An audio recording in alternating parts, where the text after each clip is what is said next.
Ladies and gentlemen, teachers and students, live audience at home or in the office, welcome to the biggest live webcast for Wagga Wagga TV. Here's your host, Adam Drummond.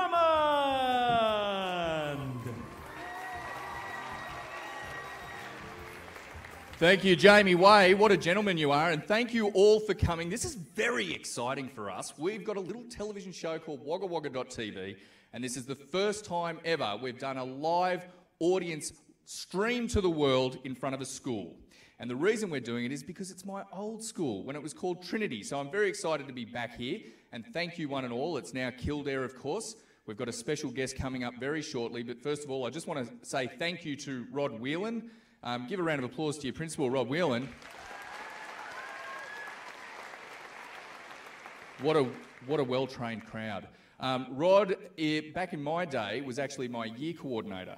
And I said to him, he has not changed one bit. I came up here to the school to check it out. He opened the door up. It was like I'd gone into a time capsule. He looks exactly the same age as back then, nearly 20 years ago, Rod. Unbelievable. All I can think of is that you must have looked very old when I was at school. What are you now anyway, 70, 75? What, 80? 80 years old. That's what I want to look like when I'm 80. No, thanks, Rod, for allowing us in. And, of course, I had a little trip down memory lane with another teacher that taught me back at Trinity in the day. It was Peter Gaffney. Give it up for Gaff. Gaff was my maths teacher, which is why I went into everything except mathematical arenas with my work life. But he was also my footy coach, and again, another reason why I didn't get into football. But Gaff, we had a little bit of a tour down memory lane the other day, and we left on sort of awkward terms in the end, didn't we? But we need to patch up, but we'll show you a little bit of that because we filmed the tour. So here it is on the big screens.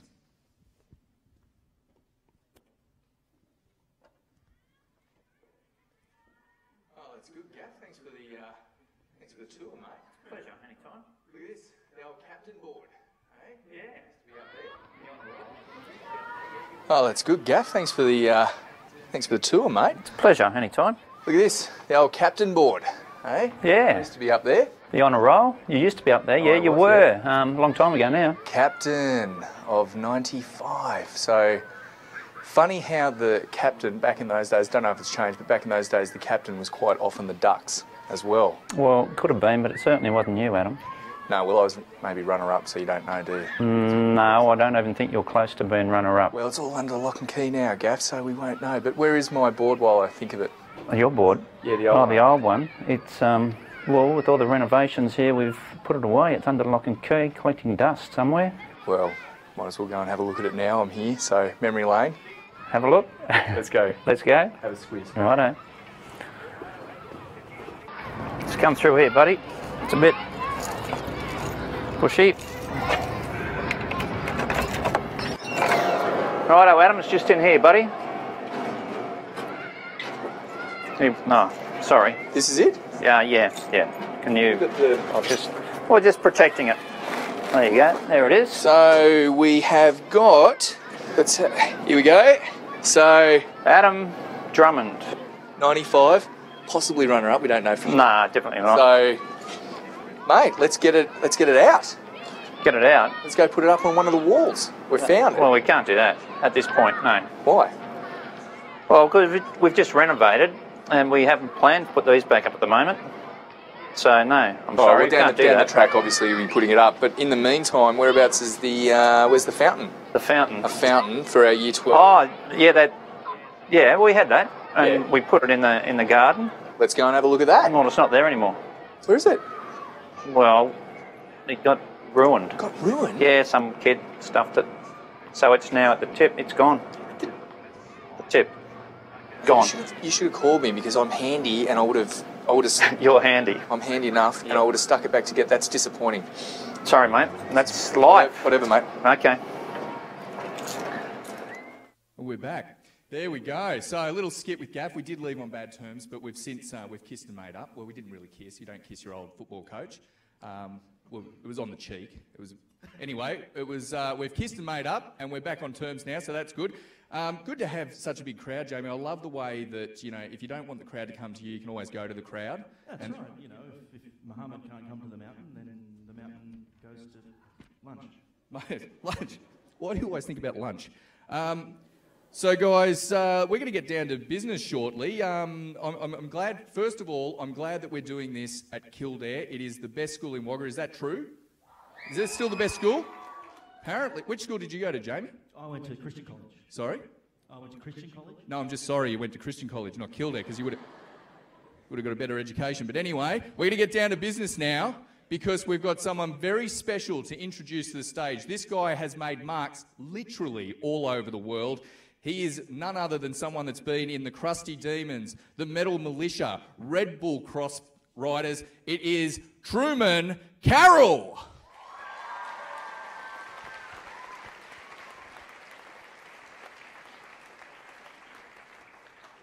You'll know when he's coming because you'll hear a noise. Did he hear me? Yep. Oh, play the reel? Good idea, Dale. This sort of thing happens live. This is some of Truman's work, so watch it on the big screen and then he'll come in.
Put it together for Truman Carol, everyone.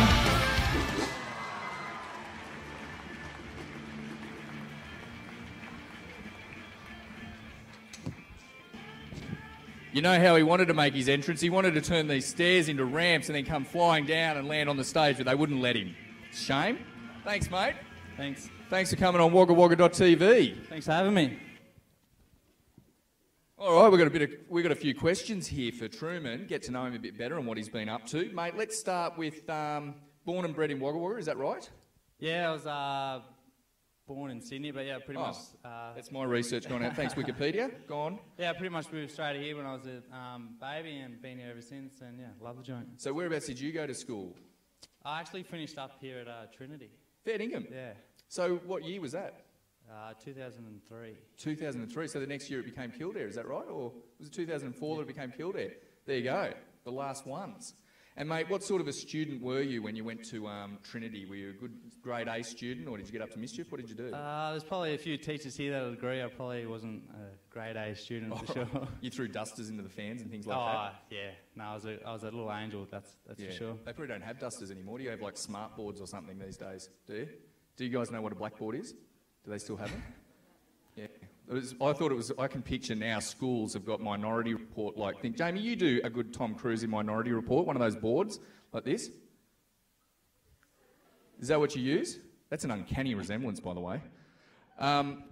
So, mate, early in your career, you actually went to pursuing a dream that's a little bit different to what you're doing now, but it was still a dream. It was AFL football, and you played for Sydney Swans reserve grade. Is that right? Tell us about that. Oh yeah, I was lucky enough after school. My dad played for Swans, so went up and had a few games with the Swans, and yeah, it was a great opportunity, but just wasn't my cup of tea. I wasn't really 110% committed to it, so I stuck to the bikes. Thought I'd give that a go. Now, when you talk about motocross riders, they've been riding since they were like 3 years old or something. You took it up fairly late. How old were you when you started riding motorbikes? I was 18. 18? Yeah. And you're now what, 20? 28. 28, so you've only been riding for 10 years and you've already gone on the international circuit.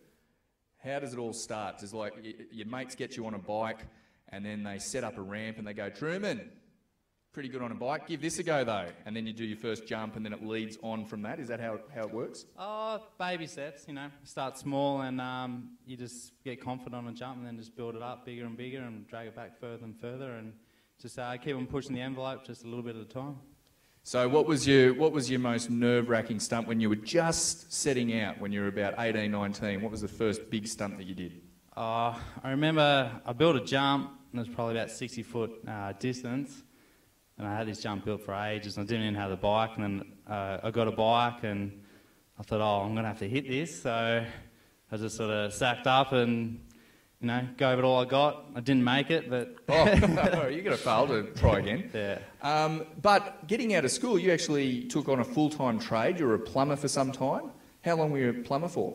Yeah, I done my trade. I'm a plumber. That was 4 years in the industry, and yeah, I still like to do a bit every now and again, get my hands dirty and yeah, do what I can. Like to get your hands dirty being a plumber is the last thing I want to do. That's why we call you up. So you've gone bigger, you've broken a few bones on the way, have you?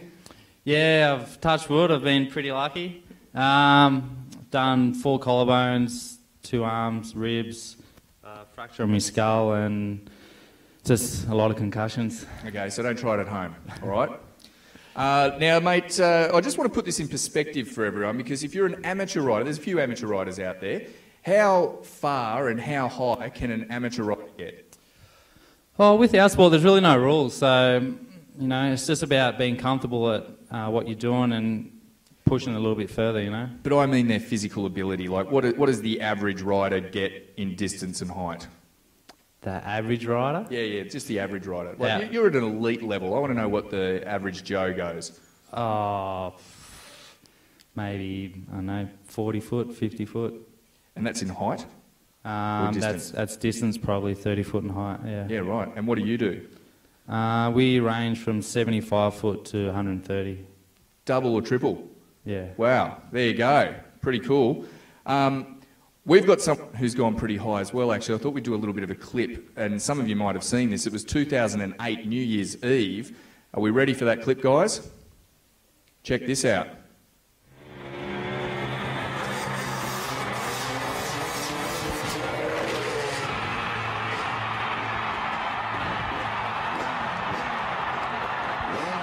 Well, Joe, I have to tell you, that was an absolutely perfect landing for Robbie Madison. He nailed that one. The sweet spot we talked about, he made it look so easy. What more is there to say? Now comes what has been said to be the hardest part. As if 10 stories skyrocketing into the air isn't enough, they'll bring it all back down. Here it comes. Robbie was leaning out there, he was looking down, and the weight of that motorcycle alone would terrify a normal human being. But Robbie's so confident as he goes to the edge of that 100-foot drop.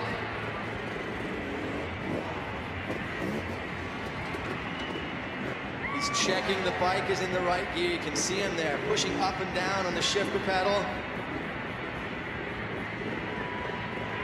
Here we go.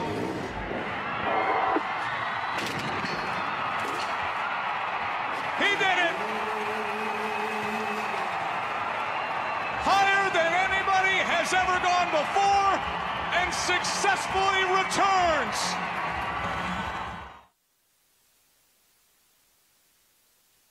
2008 New Year's Eve jump. He's actually a mate of Truman's, he just told me, and he got paid about $100,000 for doing that jump, and he said he wouldn't do it again for about $10 million, so they couldn't give him $10 million and pay him to do it again. But mate, that's pretty game. Is that the sort of thing that you're wanting to lean towards?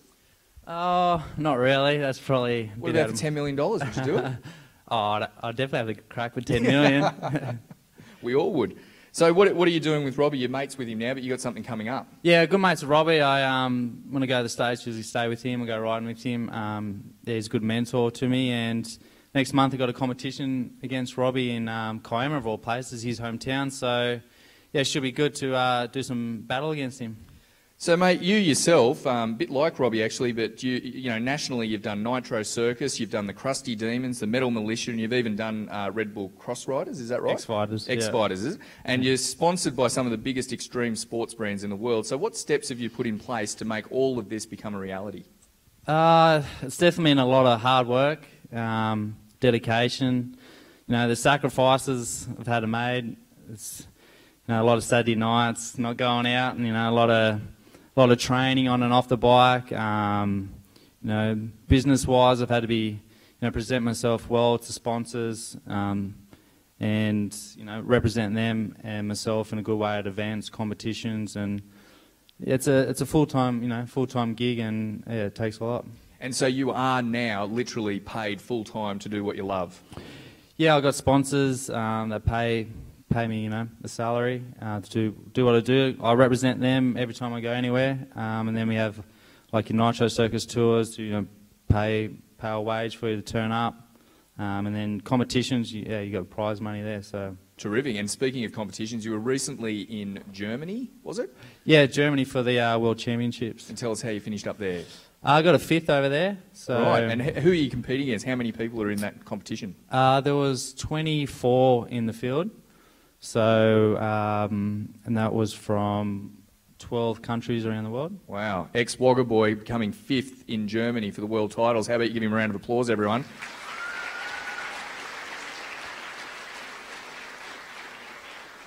And mate, thinking back when you were at school and you've got these dreams and ambitions and things, and you're now like 28, you're doing what you love, what sort of things would you have done differently when you were at school or just about to leave school? Probably at school I was pretty just easy going, just going through the motions, so I probably definitely would have gave everything a lot more of a crack at it, you know, both schoolwork and on and off the field, and just probably just apply myself to everything, because, you know, when you apply yourself, opportunities, you know, get in front of you. So I probably would have done that a little bit different, but yeah, that was the bit that was sponsored by the teachers of Kildare. But with a room full of students here from Year 7 right up to Year 11 at the moment, what sort of advice would you give them if they're looking to do something that's a little bit outside the box, pursuing their dreams? What sort of advice can you give them? Oh, you know, if you're enjoying something or you love something, just give it all you got, and, you know, don't leave any stone unturned. So it's all I done, and if you don't know what you want to do, just keep on having a crack at what you're doing, and, you know, it'll pop up your joy or whatever you like to do. So yeah, just keep on having a crack, and tomorrow never comes, so yeah, live every day to the fullest. Cool advice. And mate, your star is about to soar a little bit more now, because I've heard a rumour that there's a show being made about you called the Truman Carol Show. Is that right? It's not a sequel to the Jim Carrey movie, The Truman Show. Nah, I hate that movie. Yeah. You hate it? Yeah. Fair enough. Oh, it's one of my favourites. But tell us a little bit, what is the Truman Carol Show about? It's a bit of a doco, just what I get up to on and off the bike, training, where I go, what I do. It's coming up on Fuel TV in the next couple of months. So it's just a bit of an insight to everyone who wants to see what an FMX rider gets up to. Cool. So on Fuel TV, that's where we can watch it and tape it and watch it back. Well, mate, that's a great insight into your professional life and successes. And I thought rather than just me asking questions, we'd get a couple of the students up to ask you a couple of questions as well, if that's all right. I've pre-arranged 2 of them. Actually, I'll call up Royce Tout and Jack Last, if they're here. Give a round of applause to the boys. Here they come. Royce first, mate. You got a question for Truman here, mate? Yeah, sure do. Truman, what's the worst injury you've ever done? Worst injury was I was doing a backflip and I ran out of fuel, and I landed upside down with the bike on top of me from about 35 foot, and I cracked my skull just above my eye socket there and knocked me out, and yeah, that was probably the top of the list. Truman, what's the hardest trick you've ever done? Mentally, probably the backflip was the hardest trick. It's something you got to commit 110%, so you can't pull out if you do. Another trip to the hospital, so yeah, that first one, it was pretty scary to get around.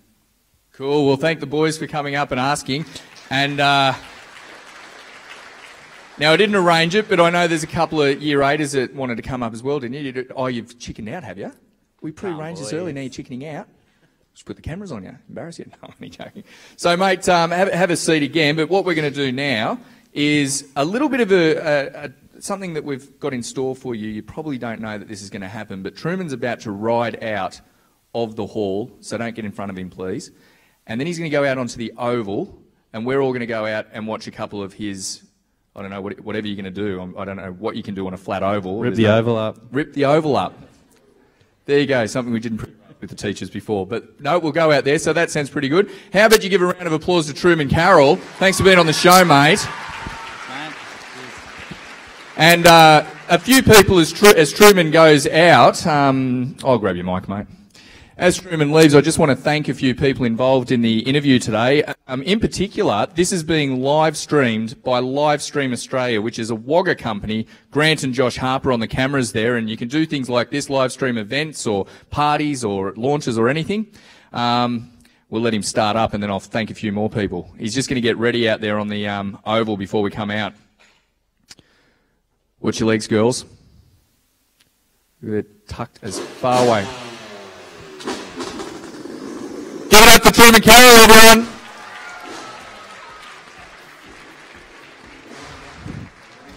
Well done. So that was a bit of an interview with Truman, obviously, but I just want to thank everyone involved today for getting this to happen, organising all 700 students to come in particular, Rod Whelan, the principal here, the best principal in Wagga, I've been told, and Peter Gaffney for coming on and doing that skit. We've got Karen and Simon.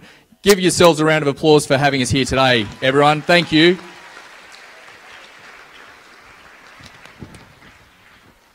And that's about it. So what we might do is Jamie's going to... What are you going to do, mate? Are you going to sing a song or something as they go, or do some sort of a song and dance? I can sing a song. You can do anything. So whilst Jamie's singing a song, the teachers are going to organise all of you to file out in a nice, respectable manner up to the oval. You'll be staying on this side of the cones and the tape that's been put up, and we're going to watch Truman do a few tricks out on the oval. So thanks for having us at Wagga Wagga TV, the online TV show about people, places and property. See you next time.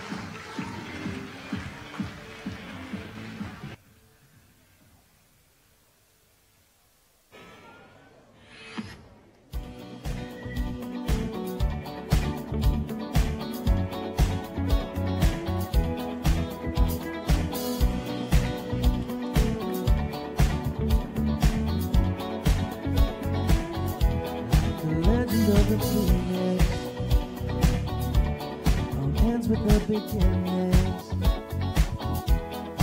what is this I'm feeling? If you wanna leave, I'm ready.